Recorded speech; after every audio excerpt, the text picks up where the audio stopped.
Okay. Audio video தெளிவாக இருக்கும்னு நினைக்கிறேன். பேராஜம்பிள்ஸ் டாபிக்கு ஜம்ப் பண்ண போகிறோம். பேராஜம்பிள்னாலே நம்ம ஆட்கள் பயப்படுறாங்க. ஏன் அப்படின்னா 5 நிமிஷம் இதில் போடுறோம், 2 கரெக்டாக 3 தப்பாயிடுது, 1.25 மார்க் கிடைக்குது. இந்த 1.25 மார்க்குக்கு 5 நிமிஷமா அப்படிங்கிற மாதிரி யோசிக்கிறாங்க. பேராஜம்பிளை பொறுத்த வரைக்கும் கரெக்டானா எல்லாம் கரெக்ட் ஆகிரும், தப்பானா 2 4ன்னு தப்பா. சரியா? ஸோ அதனாலதான் இது ஒரு பயப்படுற ஒரு டாபிக்கா இருக்குது. ஆக்சுவலா வந்துட்டு ஈஸி. சரிங்களா? இது ஈஸி. ப்ராக்டிஸ் பண்ணீங்கன்னா தட்டி தூக்கிட்டு போயிடலாம். 3 நிமிஷத்துல 5 மார்க் ஈஸியா எடுத்தோம். சரிங்களா? இதை ஒரு ஈஸியான டாபிக்காக பார்க்கணும். நீங்க ஒன்றும் இல்லை, இப்போ உங்களுடைய இதுன்னு வச்சுக்கிறோம், ஒரு பசில், ரீசனிங்ல ஒரு பசில், ஃப்ளோர் பேஸ்டு பசில்னு வச்சுக்கிடுவோம். இந்த ஃப்ளோர் பேஸ்டு பசில் உங்களுக்கு டெஸ்ட்ல கரெக்டா வரணும் அப்படின்னா எவ்வளவு பசில் ப்ராக்டிஸ் பண்ணுவீங்க சொல்லுங்க? எவ்வளவு பசில் ப்ராக்டிஸ் பண்ணுவீங்க? ஒரு 50 பண்ணுவீங்க இல்ல? அதே மாதிரி ஒரு 50 பேராஜம்பிள் பண்ணிட்டு கரெக்டான கைடன்ஸோட கரெக்ஷன் பார்த்துட்டு வருதா வரலையான்னு சொல்லுங்க. கண்டிப்பா வரும். சரிங்களா? வராத டாபிக்னு எதுவுமே கிடையாது. ஒரு சேலஞ்சா எடுத்து பண்ணுங்க, சூப்பரா இருக்கும். ஆக்சுவலா பேராஜம்பிள்ஸ் வேகமா போட்டீங்கன்னு வச்சுக்கோங்களேன், ஒரு நிமிஷம் 2 நிமிஷத்துல 5 மார்க் எடுக்கிறவங்களாம் இருக்காங்க. மார்க் டக்குன்னு ஏறும். 5 மார்க் எனக்கு ஏறுது அப்படின்னா அது எவ்வளவு பெரிய ஜம்ப்னு பாருங்க. இந்த ஒரு டாபிக்க இப்படி கிளீனா படிச்சிடும். சரிங்களா? அந்த டாபிக்ல இருக்கிற பிரச்சனைகள் என்னங்கிறத பின்னாடி சொல்றேன். ஆனா இதை கிளீனா படிக்கணும். கிளீனா. சரிங்களா? இது படிக்கிறதுக்கு எனக்கு என்ன வேணும், எதெல்லாம் தெரிஞ்சிருக்கணும் அப்படின்னா இருக்குல்ல, இந்த 3 தெரிஞ்சிருக்கணும். கூடவே ரீடிங் அண்ட் அண்டர்ஸ்டாண்டிங். அதாவது உங்களுக்கு வாசிச்சு புரிய தெரியணும். கன்ஜங்ஷன்ஸ் டாபிக் நல்லா தெரிஞ்சிருக்கணும். ப்ரோனவுன்னா என்னதுன்னு தெரியணும். டைப்ஸ் ஆஃப் ப்ரோனவுன் தெரிஞ்சிருக்கணும். இந்த ப்ரோனவுன் இங்கே வருதுன்னா என்ன அர்த்தம், இதுக்கு பின்னாடி வருதுன்னா என்ன அர்த்தம், இதெல்லாம் தெரிஞ்சிருக்கணும். கூட சேர்ந்து என்ன டைப் ஆஃப் சென்டென்ஸ், எவ்வளவு டம்மியான டாபிக் வருங்க டைப் ஆஃப் சென்டென்ஸ். ஆனால் ஆக்சுவலா டைப் ஆஃப் சென்டென்ஸ் கண்டுபிடிக்கிறது தான் செம்ம ட்ரிக்கு. இதை கண்டுபிடிக்கிறது தான் மாசு. ஆக்சுவலா இது இந்த டைப் ஆஃப் சென்டென்ஸ், இது பிகினிங்ல வர்ற சென்டென்ஸ், இது எண்ட்ல வர்ற சென்டென்ஸ், இது ஒரு அசர்ட்டிவ் சென்டென்ஸ். அசர்ட்டிவ் சென்டென்ஸ் செய்தி வாக்கியம்னு ஒன்று சொல்லி கொடுக்க போறேன். சரிங்களா? அசர்ட்டிவ் சென்டென்ஸ் அப்படிங்கிறத கண்டுபிடிச்சிங்கன்னா என்கிட்ட கேட்டீங்கன்னா ஒரு 30% ஆஃப் த வேலை முடிச்சிருச்சு. ப்ரோனவுன் கன்ஜங்ஷன் எல்லாருமே ஓரளவுக்கு கொஞ்சம் தெரிஞ்சிருப்பாங்க, கொஞ்சம் டீப்பா போக வேண்டி இருக்கும் அதுக்கு. ஆனா டைப் ஆஃப் சென்டென்ஸை பொறுத்த வரைக்கும் நிறைய பேருக்கு அதுக்கு ஐடியா இருக்காது. இந்த சென்டென்ஸ் இந்த மாதிரி தான், இது இங்கேதான் வரும்னு அந்த சென்டென்ஸ்ல இருக்கிற ஸ்ட்ரக்சரும் அது என்ன சொல்ல வருது அப்படிங்கிறதையும் எடுத்து கண்டுபிடிச்சிடலாம். சரியா? டைரக்டா எக்ஸாம்பிள் கூட ஜம்ப் பண்ண போறோம். எக்ஸாம்பிள் கூட ஜம்ப் பண்ணி எப்படி அப்ரோச் பண்றதுன்னு சொல்லி கொடுக்க போறேன். நிறைய பேருக்கு என்னன்னா பேராஜம்பிள் என்ன பார்த்தோன்னே ஆன்சர் வந்துருது அப்படின்னா என்ன பண்ணிடுறாங்க, ஸ்கிப் பண்ணி போயிடுறாங்க. அப்ரோச் பார்த்துக்குங்க. ஒரு சேம் அப்ரோச் தான் எந்த கொஸ்டின் கேட்டாலும். ப்ரிலிம்ஸ், மெயின்ஸ், இன்னைக்கெல்லாம் ஒரு மெயின்ஸ் கொஸ்டின் பார்க்க போறோம். ப்ரிலிம்ஸ், மெயின்ஸ் எது கேட்டாலும் பேராஜம்பிள்ஸ்க்கு அப்ரோச் ஒன்றே. சரியா? அப்ரோச்ல மாற்றம் கிடையாது. பேராஜம்பிள்ஸ்ல ப்ரிலிம்ஸ்ல ஸ்டோரி பேஸ்டு கேட்பாங்க. அது கதை, அது நீங்க ஈஸியா போட்டுருவீங்க. கதைன்னு வந்துச்சுனாலே ஈஸியா போட்டுருவீங்க. கதை இல்லாம இருக்கிறது தான் சிக்கல் வரும். சரியா? சிக்கல் வரும். இப்போ நான் ஒரு பேராஜம்பிள் காமிக்க போறேன். அந்த பேராஜம்பிள்ல எது எது க்ளூ, எது எது எந்த வார்த்தையை வச்சு ஆன்சர் போடலாம் அப்படிங்கிறத நீங்க கண்டுபிடிக்க போறீங்க. கூட சேர்ந்து நானும் கண்டுபிடிக்க போறேன். சரி, இதுதான் அது.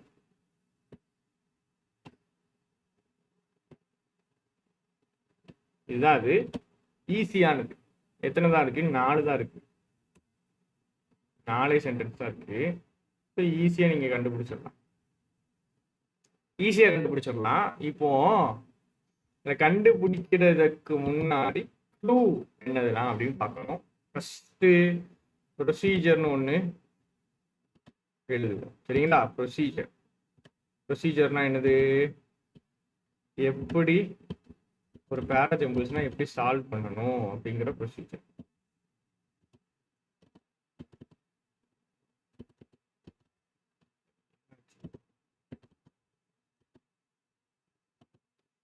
ப்ரொசீஜர் என்னது அப்படின்னா ஃபர்ஸ்ட் சென்டென்ஸ் கண்டுபிடிக்கணும். ஃபர்ஸ்ட் சென்டென்ஸ் கண்டுபிடிக்கணும். ஃபர்ஸ்ட் சென்டென்ஸ் கண்டுபிடிக்க முடியலையா? பேர்ஸ் கண்டுபிடிக்கணும். ஃபர்ஸ்ட் சென்டென்ஸும் கண்டுபிடிக்க முடியல, பேர்ஸும் கண்டுபிடிக்க முடியல அப்படின்னா கன்ஜங்ஷன்ஸ் ப்ரோனவுன்ஸ். இந்த கன்ஜங்ஷன் ப்ரோனவுன் தெரிஞ்சிச்சு அப்படின்னா அதுல இருந்து நீங்க என்ன பண்ணிடலாம்? பேர்ஸ் கண்டுபிடிச்சலாம். பேர்னா ஜோடி சேர்க்கிறது. ஏக்கு அப்புறம் பி வரும், பிக்கு அப்புறம் டி வரும், இப்படி. இல்ல பிக்கு கீழே தான் டி வரும். இந்த மாதிரி பேர்ஸ் கண்டுபிடிச்சிட்டீங்கன்னா பேர்ஸ்ல இருந்து நீங்க ஃபர்ஸ்ட் சென்டென்ஸ் போயிடலாம். 3 விஷயங்கள் தான் நீங்க கண்டுபிடிக்கணும். கன்ஜங்ஷன் எது, ப்ரோனவுன் எது, பேர்ஸ் ஜோடி எது, அப்புறம் ஃபர்ஸ்ட் சென்டென்ஸ் எது அப்படிங்கிறது. இப்போ இதுல இருக்க முக்கியமான வார்த்தைகள் இதெல்லாம் பார்ப்போம்.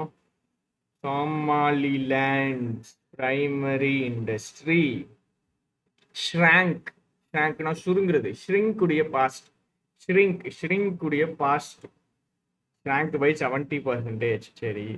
அனிமல்ஸ் தட் சர்வைவ் ஆன அனிமல்ஸ். இப்போ இந்த சென்டென்ஸை வாசிச்சு என்னால எதையுமே எடுக்க முடியல.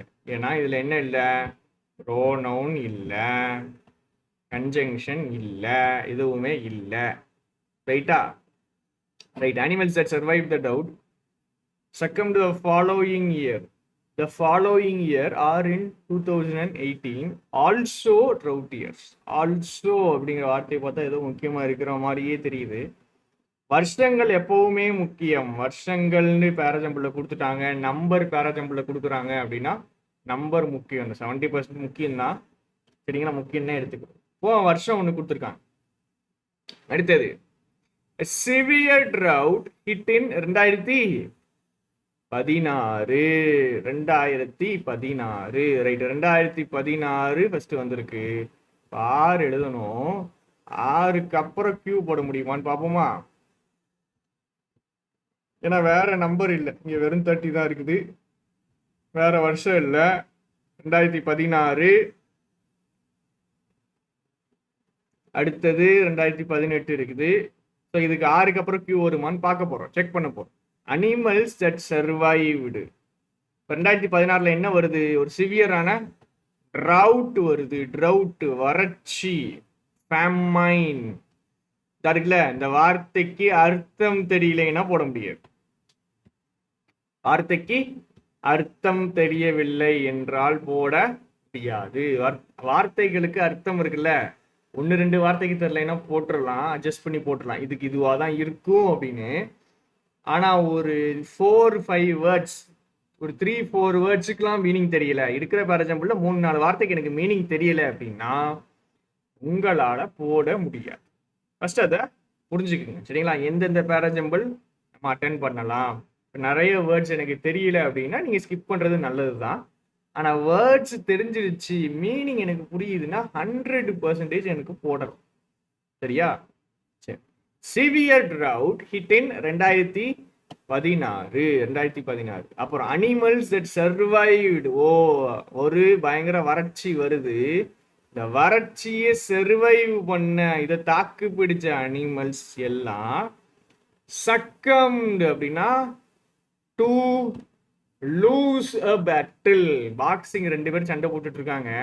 he succumbed to the opponent அப்படின்னு சொன்னாங்கன்னா அவன் என்ன பண்ணிட்டான்? ஆப்போனன்ட்ட தோத்துட்டான், இல்லை கிவ் அப் பண்ணிட்டான், இல்லை அவுட் ஆயிட்டான் அப்படிங்கிற மாதிரி அர்த்தம். சரியா? இந்த சக்கம்டுக்கும் மீனிங் தெரியணும். சக்கம்டு அப்படின்னா is a negative word to lose a battle. சரிங்களா? ஒரு விஷயத்துல தோல்வி அடைகிறது. ரைட்டு. சிவியர் ட்ரவுட் 2016 அடிக்குது. சர்வைவ் ஆன அனிமல்ஸ் சக்கம்டு அப்படின்னா தோத்துட்டாங்க, தோத்து போயிட்டாங்க அப்படின்னா என்ன சொல்ல வராங்க அப்படின்னா செத்துட்டாங்க அப்படின்னு அர்த்தம். ஏன்னா 2016 வந்த ட்ரவுட்ல சர்வைவான அனிமல்ஸ், 2016 ஒரு ட்ரவுட் வருது, நிறைய அனிமல்ஸ் செத்துட்டு இருக்குது. ஆனா சர்வைவான அனிமல்ஸ் சக்கம்டு அப்படின்னா தோத்துட்டாங்க, அதாவது செத்துட்டாங்க. எப்போ? The following year. ஃபாலோயிங் இயர்னா அடுத்த வருஷம். ஆரின் 2018. ஓஹோ, இப்பதான் புரியுது நம்மளுக்கு. 2016 முதல்ல சொல்லியிருக்காங்க. ஃபாலோயிங் இயர் அப்படின்னா என்னது? 2017. 6/2018. அப்ப 16, 17, 18 இதுவும் ஆல்சோ ட்ரவுட் இயர்ஸ். அப்ப 2016 ஒரு ட்ரவுட் இயர், 2017 18 2017 18 அழுத்துறோம்ல, இதுதான் இந்த ஆல்சோ ட்ரவுட் இயர்ஸ். பாத்துக்கங்க, ட்ரவுட்டுங்கிற வார்த்தை இங்கேயே இருக்குது, இங்கேயே இருக்கு. 2016 ட்ரவுட்டு, 17 18 ட்ரவுட் இயர்ஸ். RQ ஒன்னா வந்துடும், RQ ஒன்னா வந்துடும். அடுத்தது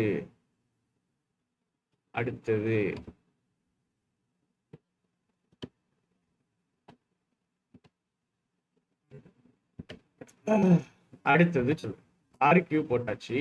4வது சென்டென்ஸ் வேணா என்ன பண்ணுவோம்? வாசிப்போமா? 4வது சென்டென்ஸ் என்னது? About 30 years ago, 30 வருஷத்துக்கு முன்னாடி. ஓஹோ, 2016 18 இப்போ ஒரு 30 வருஷத்துக்கு முன்னாடி அப்படிங்கிறாங்க. சரி, இது ஆரம்பத்துல வரலாம்னு எடுக்கிறோம். ஆரம்பத்துல வரலாம். சரி, 30 வருஷத்துக்கு முன்னாடி கிளைமேட் இந்த ஹார்ன் ஆஃப் ஆப்பிரிக்கா, கிளைமேட் என்ன ஆயிட்டு இருந்துச்சு? Began changing slowly at first. முதல்ல மெதுவா மாற ஆரம்பிச்சிச்சு, அப்புறம் அப்ரப்ட்லி வேகமா, இல்ல சடன்லி அப்படின்னு அர்த்தம். சடன்லி அப்படின்னா அப்ரப்ட்லி தீவிரமாக, வேகமாக. ஸ்லோலிக்கு ஆப்போசிட். எந்தெந்த வார்த்தைகள்லாம் மீனிங் படிக்கிறோம்னு பார்த்துக்கோங்க. சக்கம்டுக்கு மீனிங் படிக்கிறோம், சக்கம்டுக்கு. சர்வைவ்டுக்கு உங்களுக்கு தெரியும். அப்ரப்ட்லிக்கு படிக்கிறோம். ட்ரவுட்னா என்னன்னு படிப்போம். அடுத்தது இன்னும் ஒரு வேர்டு படிப்போம். சரியா? இப்போ 30 வருஷத்துல கிளைமேட் வந்துட்டு என்ன ஆகுது? முதல்ல மெதுவா மாறுது, அப்புறம் வேகமா மாறுது. சரி, நம்ம என்ன ட்ரை பண்ண போறோம் அப்படின்னா, 2016 இது 18, 30 வருஷத்துக்கு முன்னாடி அப்படின்னா இதுதான் முதல்ல நடந்திருக்கும், அப்படிதானே? ஸோ இதை முதல்ல போட்டு செக் பண்ண போறோம். நான் இதுதான் ஆன்சர்னு சொல்லலை, நான் இதை முதல்ல போட்டு செக் பண்ண போறேன். எஸ்ஸனா ஆருக்கு முன்னாடி போடு. எஸ் நான் என்ன பண்றேன்? ஆருக்கு முன்னாடி போடுறேன். சரி, 30 வருஷத்துக்கு முன்னாடி கிளைமேட்டு மெதுவாக மாற ஆரம்பிச்சது, அப்புறம் வேகமாக மாறியது. கிளைமேட்டு மாறிட்டு அப்படின்னு சொல்றாங்கல்ல. எஸ்ல என்ன சொல்றாங்க? கிளைமேட்டு மாறிட்டுன்னு சொல்றாங்கல்ல. எப்படி மாறுச்சு, என்ன மாறுச்சுங்கிறது அடுத்து வருது. என்னது? 30 வருஷத்துக்கு முன்னாடி கிளைமேட் மாற ஆரம்பிச்சிச்சு, மெதுவா மாறுச்சு, அப்புறம் வேகமாக மாறுச்சு. திடீர்னு என்ன வந்துருச்சு? ஒரு ட்ரவுட், வறட்சி வந்துருச்சு. இந்த வறட்சி தான் என்னது? இந்த கிளைமேட் சேஞ்ச். அப்ப எஸ்ஸுக்கு அப்புறம் என்ன போடலாம்? 6 போடலாம். கிளைமேட் திடீர்னு மாறிடுச்சு அப்படின்னு நான் சொல்றேன்னு வச்சுக்குவோம். அடுத்தது நான் என்ன சொல்லணும்? கிளைமேட்டு எப்படி மாறுச்சு, என்ன மாறுச்சுன்னு சொல்லணும். அதுதான் சொல்றாங்க. அப்ப எஸ்ஸுக்கு அப்புறம் ஆர், ஆருக்கு அப்புறம் கியூ. கடைசியா என்ன பண்ணலாம்? இந்த பி இருக்குது, பிஏ எங்க போடுறோம்? எஸ்ஆர்கியூ நிறைய பேர் இப்ப கண்டுபிடிச்சிருப்பீங்க. பிஏ எங்க போடுறோம்? பிஏ எங்க போடுறது அப்படிங்கிறது தான் நிறைய பேருக்கு என்னது குழப்பமா இருக்கும். பிஏ ஆரம்பத்துல போடலாமா, கடைசி போடலாம்? பிஏ இனிஷியலா போடலாமா, இல்ல கடைசியா போடலாமா? இந்த வார்த்தைக்கு நம்மளுக்கு அர்த்தம் தெரியாது. பாஸ்டோரல் எக்கானமி அப்படின்னு சொல்லிட்டாங்க. பாஸ்டர், பாஸ்டோரல் அப்படின்னா என்ன சொல்ல வரேன்? பாஸ்டருங்கிறது ஒரு ரிலீஜியஸ் டேர்மு. அதாவது இந்த சாமியார்லாம் இருக்காங்களா, அவங்களாம் பாஸ்டர்னு சொல்லுவாங்க. Christian religious term. ஆனால் இங்கே அது மாதிரி யூஸ் பண்ணப்படலை. இங்கே அப்படி யூஸ் பண்ணப்படல, வேற வேற மீனிங்ல யூஸ் பண்ணப்படுது. வேற மீனிங். என்ன மீனிங்? பாஸ்டர்னா யாரை சொல்லுவாங்க அப்படின்னா, ஷெப்பர்டு, ஆடு மேய்க்கிறவரையும், ஆடு மாடு மேய்க்கிறவரையும் எப்படிதான் சொல்லுவாங்க? பாஸ்டர்னு தான் சொல்லுவாங்க. ஷெப்பர்டு, ஷெப்பர்டு ஆடு மேய்க்கிறவர், இவரு யாரு தான்? பாஸ்டர் தான். சரியா? அப்ப ஷெப்பர்டும் பாஸ்டர் தான். ஷெப்பர்டு ஆடு மேய்க்கிறவர், ஆடு மாடு மேய்க்கிறவர். சரி, அப்போ ஆடு மாடு மேய்க்கிற அந்த தொழில், அந்த பாஸ்டோரல் எக்கானமி, அதுதான் என்னது? சோமாலிலேண்ட் அப்படிங்கிற நாடுடைய பிரைமரி இண்டஸ்ட்ரி, முக்கியமான இண்டஸ்ட்ரி. ஸ்ட்ராங்க் பை 70%, 70% குறைஞ்சிருச்சுங்க. ஆடு மாடு மேய்க்கிற தொழில், அந்த பாஸ்டோரல் எக்கானமி 70% குறைஞ்சிடுச்சுன்னு சொல்றாங்க. ஏன் குறைஞ்சிருச்சு? எப்படி குறைஞ்சிச்சு? என்ன ஆச்சு? என்ன ஆச்சு அப்படின்னு நம்ம யோசிச்சு பார்க்கணும். ஆடு மாடு மேய்க்கிறது குறைகிற மாதிரி சம்பவம் எங்கேயாவது நடந்திருக்கா அப்படின்னு தேடி பார்த்தா நடந்திருக்கு. எங்க நடந்திருக்கு? இங்க நடந்திருக்கு. பயங்கர வறட்சி உண்டாச்சு. வறட்சி உண்டாகி அனிமல்ஸ்லாம் என்னாச்சு? சக்கம்பாச்சு, செத்து போயிட்டு இருக்குது எல்லா அனிமல்ஸும். எப்போ? 2016 ட்ரவுட்டு, 17, 18 ட்ரவுட்டு. அப்ப என்ன ஆகும்? இந்த RQ அப்படிங்கிறது நடக்கிறதுனால என்ன ஆயிரும்? ஆடு மாடுடைய தொழில் 70% குறைந்து விடும்.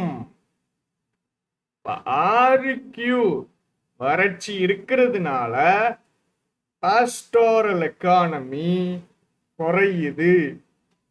பாஸ்டோரல் எக்கானமி குறையுது. அப்போ RQ போட்டதுக்கு கீழே P போறோம்.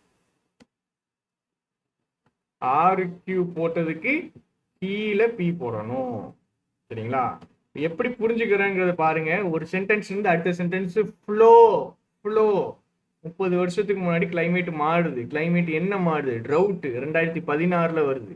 2016 இருந்து 2017, 18 போறோம். அதுக்கப்புறம் என்னது? 2016, 17, 18 அனிமல்ஸ் சாகுது. பாஸ்டோரல் எக்கானமி ஷ்ரிங்க் ஆகுது. நீங்க நல்லா பாத்தீங்கன்னா எல்லா சென்டென்ஸ்க்கும் ஜோடி போட்டிருப்பேன். ஜோடினா என்னது? கனெக்ஷன் போட்டிருப்பேன்.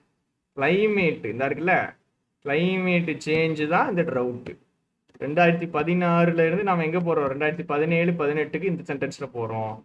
இந்த QR ரெண்டு சென்டென்ஸை வச்சு Pக்கு ஜம்ப் பண்றோம். இப்படி போட தெரியணும். சரியா? ஒரு சென்டென்ஸ்ல இருந்து இன்னொரு சென்டென்ஸ்க்கு போக தெரிஞ்சிச்சு அப்படின்னாலே போதும். டாபிக்கை ப்ராக்டிஸ் பண்றதோ இல்லை கரெக்ஷன் பார்க்குறதோ மேட்ரு இல்லை. இந்த மாதிரி நீங்க பண்ணல அப்படின்னா யூஸ் இருக்காது. சரியா? இப்போ என்ன பண்ணணும்? படிக்கணும். டெஸ்ட் போட்டுட்டு கரெக்ஷன் பார்த்து அந்த விஷயத்துல ஏதாவது புதுசா கெயின் பண்ணியிருக்கணும். சரிங்களா? இந்த கெயின் இருக்குதா அப்படிங்கிறத என்ன பண்ணுங்க, கண்டிப்பா பாருங்க. 3 பேராசிம்பிள் போடான்னு நினைச்சேன், நீங்க 2 தான் போக முடியும் போல. ரைட்டு. இப்போ இதுல என்ன எனக்கு வேணும் அப்படின்னா, எனக்கு இந்த பீக்கு முன்னாடி என்ன வரணும் அப்படிங்கிறது எனக்கு வேணும்.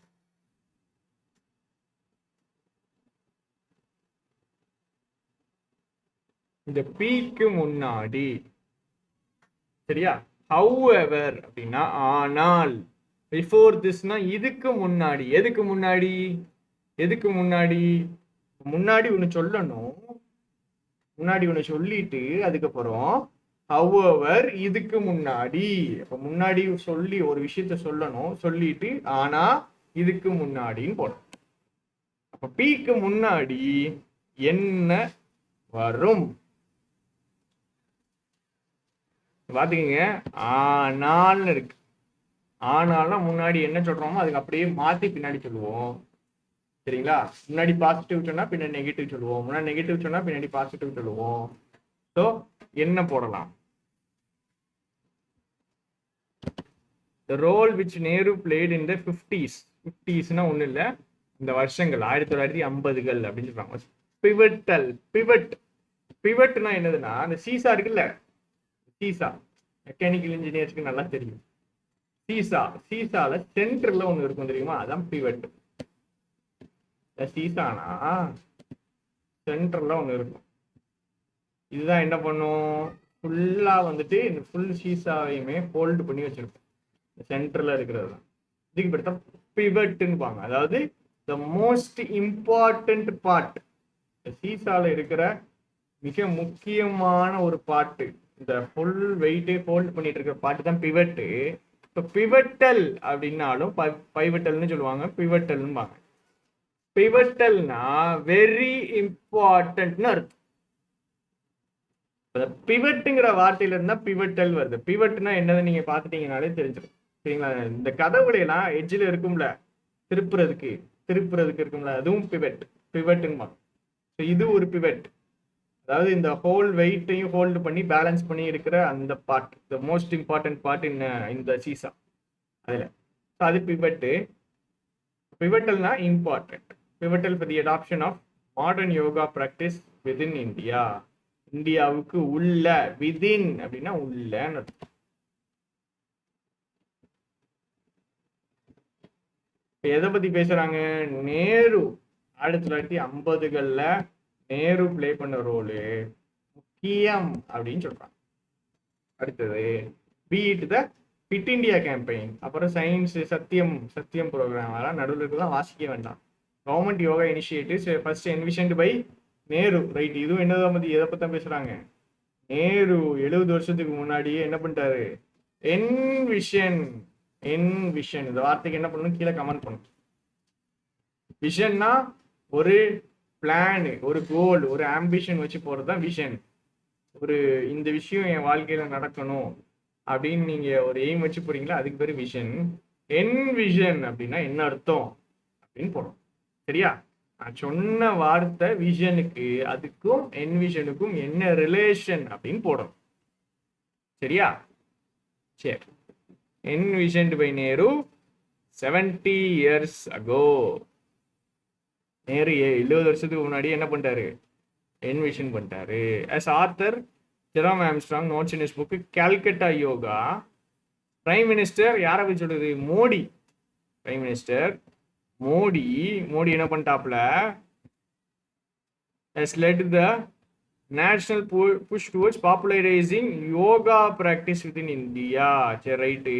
இப்போ நம்ம ஒரு விஷயத்தை தெளிவாக பார்க்குறோம். என்ன அப்படின்னா, யோகா இதா இருக்குல்ல, இந்த யோகாவை பற்றி தான் இவன் பேசுகிறோம். இங்கே யோகா இருக்குது, யோகா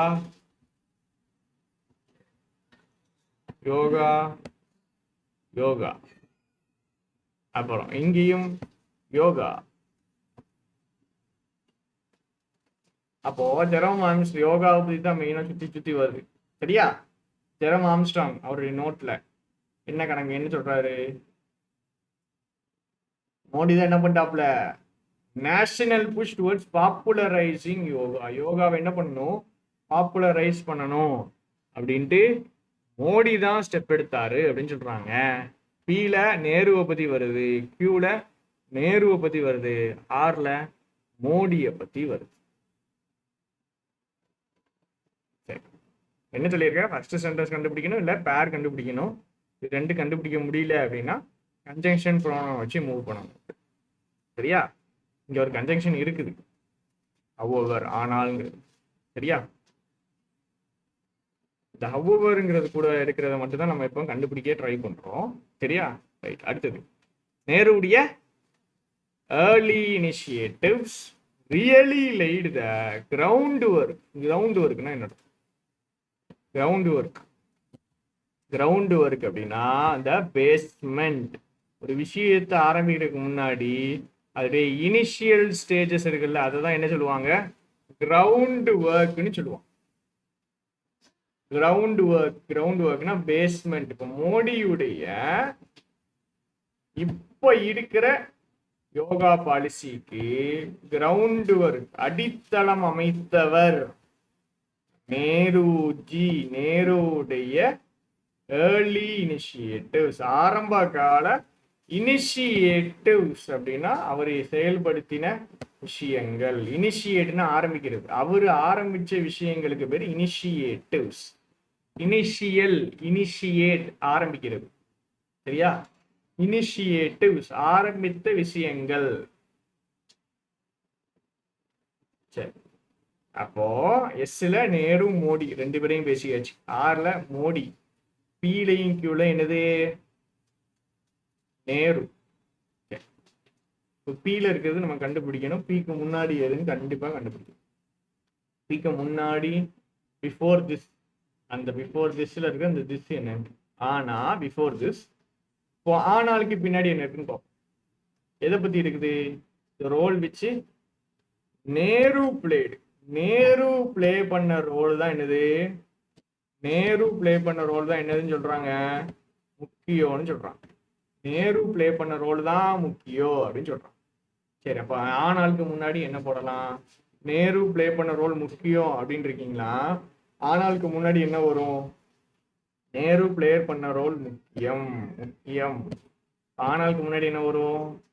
நேரு பிளே பண்ண ரோல் முக்கியம் இல்ல அப்படின்னு வரும். அப்படிதானே? இங்க முக்கியம்னு இருக்குது, அப்ப அங்கிட்டு முக்கியம் இல்லைன்னு தானே வரும். அதான் வரும். அந்த மாதிரி எங்கேயாவது இருக்கான்னு பார்ப்போம். நேரு பிளே பண்ணது முக்கியம் இல்லை அப்படின்ட்டு. ரைட், இது வராது. ஏன்னா என்னது, இது யார் தான் பண்றா? நேரு தான் பண்றாப்ல. யோகா இனிஷியேட்டிவ்ஸ் முதல்ல இன்விஷன் பண்றாரு. அடுத்தது இங்க நேரு ஏர்லி இனிஷியேட்டிவ்ஸ் தான் கிரவுண்ட் ஒர்க் போடுதுங்கிறாங்க. அப்ப இதுவும் வராது. இப்ப நேரு தான் பேஸ்மெண்ட் அடித்தளம் அமைத்தவர்னு போது அதுவும் பாசிட்டிவ், அதுவும் வராது. இது ட்ரை பண்ணி பார்ப்போமா? என்ன சொல்றாரு? மோடி தான் என்ன பண்ணாரு? யோகாவை பாப்புலரைஸ் பண்ணாரு அப்படின்னு ஒரு ஆத்தர் சொல்றாரு. யாரு? ஜெரம் ஆம்ஸ்ட்ராங் அப்படிங்கிற ஆத்தர் என்ன சொல்றாரு? மோடி தான் பாப்புலரைஸ் பண்ணார். ஆனா இதுக்கு முன்னாடி நேரு ஒரு முக்கியமான ஒரு என்ன பண்ணாரு? ரோல் பிளே பண்ணாரு. பிவட்டல் ரோல், ஒரு முக்கியமான ரோல் பிளே பண்ணாரு அப்படின்னு சொல்றான். இப்படி சொல்லலாமா? ஃபர்ஸ்ட் மோடி தான் பாப்புலரைஸ் பண்ணாரு. ஆனா ஃபர்ஸ்ட் வரப்போறது என்னது? மோடி பாப்புலரைஸ் பண்ணாரு யோகாவை. ஆனா இதுக்கு முன்னாடினா மோடி பாப்புலரைஸ் பண்றதுக்கு முன்னாடி நேரு பிளே பண்ண ரோல் முக்கியமான ரோல் யோகா பிராக்டிஸ்ல. மோடி தான் பாப்புலரைஸ் பண்றாரு அப்படின்னு ஃபர்ஸ்ட் சென்டென்ஸ். அடுத்தது ஆனா அதுக்கு முன்னாடியே, மோடிக்கு முன்னாடியே நேரு யோகாவை பாப்புலரைஸ் பண்ணாரு அப்படின்னு சொல்லலாம். அப்ப பீக்கு முன்னாடி கண்டிப்பா என்னதான் வரும் அப்படின்னா, பீக்கு முன்னாடி கண்டிப்பாக ஆறு தான் வரும். ஆர்பி கண்டிப்பா வரும். இதுல இருந்து இந்த ஆர்பியை மட்டும் கண்டுபிடிச்சா போதும். இது ஜஸ்ட் உங்களுக்கு அந்த கன்ஜெக்ஷனை வச்சு கண்டுபிடிக்கிறது எப்படி அப்படிங்கறதுக்காக காமிச்சேன். ஆர்பி இது நீங்க கண்டுபிடிச்சா போதும், சரிங்களா? ஆன்சர் போடணும்னு அவசியம் இல்லை. ஜஸ்ட் அந்த பேர், ஒரு பேர் எக்ஸாம்பிள் எடுக்கிறீங்க, உங்களால முழு ஆன்சரும் ஏன் வந்துச்சுன்னு கண்டுபிடிக்க முடியல, பரவாயில்ல. இந்த பேர் ஏன் வந்திருக்குன்னு கண்டுபிடிக்க முடியுது, இல்ல இதுதான் ஃபர்ஸ்ட் சென்டென்ஸ் கண்டுபிடிக்க முடியுது. அதெல்லாம் பண்றீங்கனாலே இம்ப்ரூவ் ஆயிட்டு இருக்கீங்கன்னு அர்த்தம், சரிங்களா? ப்ராக்டிஸ் பண்ணா, கரெக்டா ப்ராக்டிஸ் பண்ணா இம்ப்ரூவ் ஆகாது அப்படிங்கிற எந்த ஒரு விஷயமும் கிடையாது, சரிங்களா? தொடர்ந்து ப்ராக்டிஸ் பண்ணுங்க. அடுத்த கிளாஸ்ல ஒரு மெயின்ஸ் கொஸ்டினோட நாம சந்திப்போம். கீழே கமெண்ட் பண்ண சொன்ன விஷயங்களை கண்டிப்பாக கமெண்ட் பண்ணுங்க. தேங்க்யூ.